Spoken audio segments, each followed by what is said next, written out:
सबैलाई नमस्कार। म प्रदीप खतिवडा।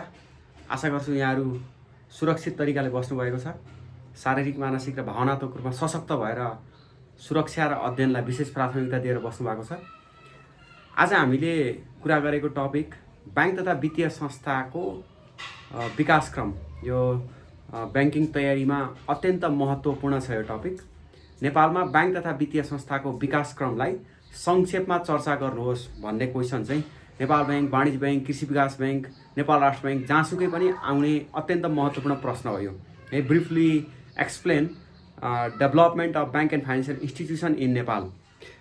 यो प्रश्नमा यहाँहरूले नलेजको अभाव भन्दा पनि नलेजको अधिक प्रवाहले परीक्षा बिग्रिने सम्भावना, समय व्यवस्थापन गर्न नसक्ने सम्भावना देख्छु। म यहाँहरूको कपी चेक गर्दाखेरि पनि यो क्वेसनमा चाहिँ धेरै लेखेको मैले देख्छु। अधिक समय, अधिक ज्ञानको प्रवाह हुन्छ कि यसमा, जाँचमा कि ज्ञानको अभाव हुन्छ कि अधिक ज्ञानको प्रवाह हुन्छ र समय व्यवस्थापन बिग्रन्छ। त्यो कुरालाई ध्यान दिनु होला।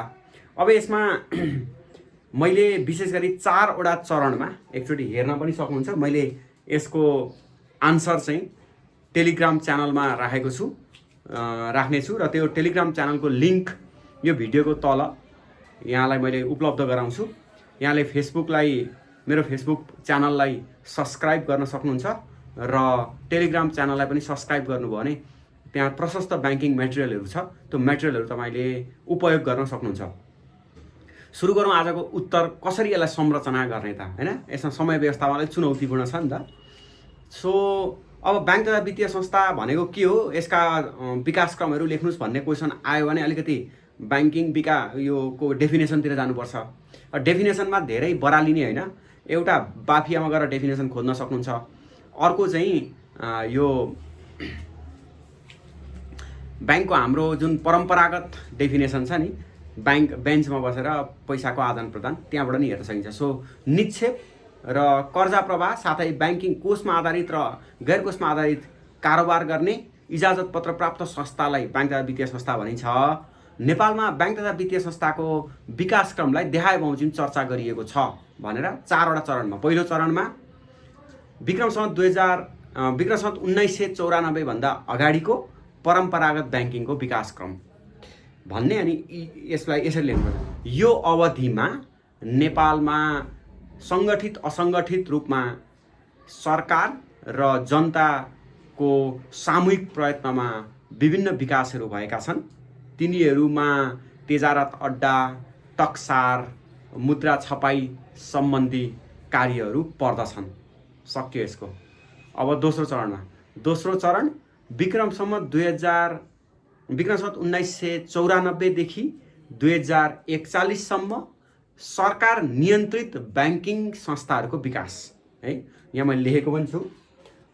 Second stage state control modern development between 1994 to 2041 BS।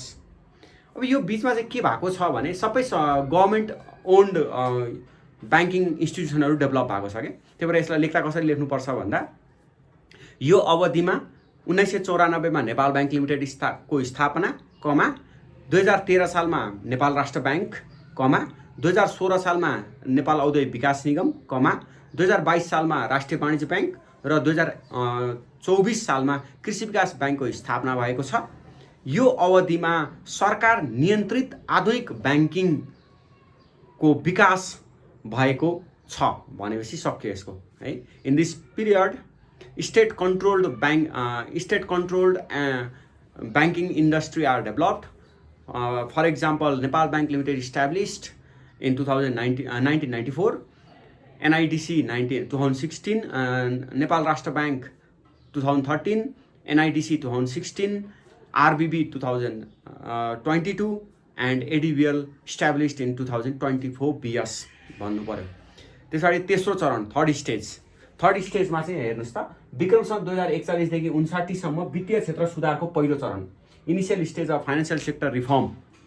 अब यो चरणमा खासमा के भएको छ भने वाणिज्य बैंक ऐन 2035 लाई सुधार गरेर कृषि विकास बैंकले पनि ब्याङ्किङ कारोबार गर्न पाउने एउटा सुधार त्यो गर्यो। अर्को चाहिँ वित्तीय क्षेत्रको उदारीकरण गर्यो, लिबरलाइजेसन अफ ब्याङ्किङ इन्डस्ट्री गर्यो। हिजो हामीले वित्तीय क्षेत्र सुधारमा पनि त्यो कुरा गरेका छौँ नि। त्यसको पहिलो चरणमा सरकारले विदेशी लगानी र स्वदेशी लगानीमा ब्याङ्क स्थापना गर्ने, निजी क्षेत्रलाई ब्याङ्क स्थापना गर्न दिने गरी यो प्रावधानहरू ल्याएको छ।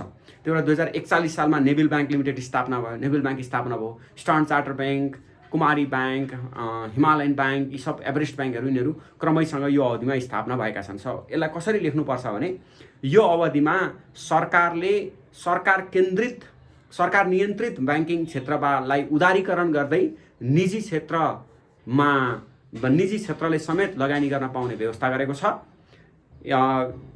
वर्ल्ड ब्याङ्क र IMF को सहयोगमा ब्याङ्किङ क्षेत्रको सुधार कार्यक्रम लागू गरेको छ। यसबाट वित्तीय क्षेत्रको संरचनात्मक सुधार र लगानी, पुँजी लगानीमा स्वदेशी र विदेशी निजी क्षेत्रको समेत सहभागिता भएको छ।